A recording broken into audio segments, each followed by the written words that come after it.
ठीक आहे. पुतलं आपल्या बीड जिल्ह्यामध्ये एकूण 109 FIR आत्तापर्यंत पोलिसांनी त्याच्यामध्ये दाखल केलेली आहे.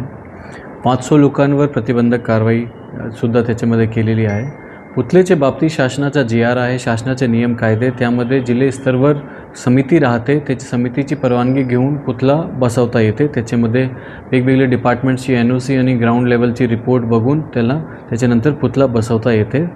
सगळ्या लोकांना माझं हेच आव्हान राहील की हे आपण जे पुतळा बसवत आहे ते आपले इतिहासाचे खूप मोठे ज्यांची हस्ती आहे त्यांचे आपण पुतळा बसवत आहे, तो लीगल मार्ग वापरा, कायदेशीर मार्ग वापरा.